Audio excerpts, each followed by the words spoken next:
This is a book summary of the book, The Daniel Plan, written by Daniel Amen, Mark Hyman, and Rick Warren. Habits are the key to your success.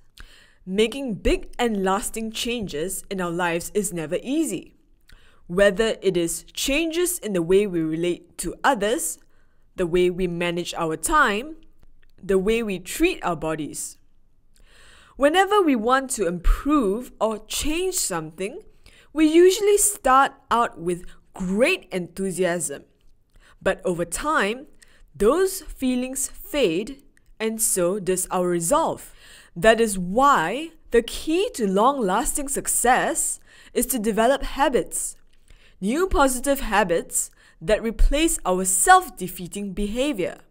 Our habits control our lives. If I asked you to make a list of all your bad habits, you would quickly identify them. You already know what they are, and you know that they aren't helpful. So, why haven't you replaced them? What makes breaking bad habits and creating new ones so difficult? Here are the 4 reasons why it is so hard to break bad habits. Why is it so hard to break bad habits? Number 1, you had bad habits for a long time. Whether you're out of shape or don't have energy, you didn't get that way overnight. It was likely a slow decline in your health, and many of your adult habits were developed in your childhood that may have been developed out of fear or to soothe negative emotions such as loneliness, anxiety, depression. Number 2, you identify with your unhealthy habits. Anytime someone says, "I am always late," or "I can never resist dessert," that person is identifying themselves with their bad habit. We often confuse our identity with our habits. But the truth is, habits can be changed. Habits are things you do. They are not who you are.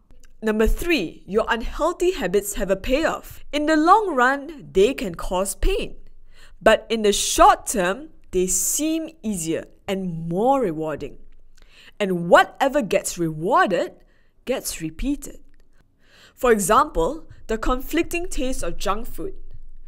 In the short term, you get a high from the taste. However, in the long term, it is not good for your health. Number 4, you have self-doubt. Not only do you have to fight against your natural inclinations, but you have to fight against seeds of doubt planted in your mind. For example, who do you think you are? You are never going to change. You've never been able to change in the past. It's hopeless. You are hopeless.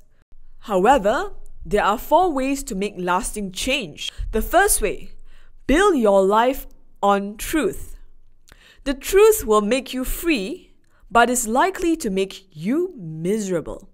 We don't like to face the truth about ourselves, our bad habits. Nothing will change until you dig down to the bottom of truth about your life and God's purpose for it. Number 2, make wise choices.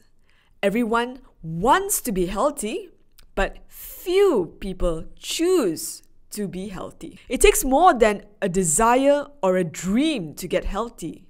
It takes a decision. You won't change until you choose to change. It's a lifetime of choices that begins with a decision. Number 3, new ways of thinking. The way you think determines the way you feel, and the way you feel determines the way you act. If you want to change how you act, you must begin by changing the way you think. Your thoughts are the autopilot of your life. In this book, you will learn new thinking skills, such as learning to replace negative thoughts rather than resisting them. Whatever you resist persists. The more you fight a feeling, the more it controls you. Number 4, honest community. Some of your habits are so deeply ingrained that you will never be able to uproot and replace them on your own. You have probably tried to change many times and have failed to maintain those changes. Some habits are so strong, we must tackle them together. This is a good thing because it forces us to recognize our need for community. The deepest changes in your life will only happen as you open up to a few trusted friends who will support you and cheer you.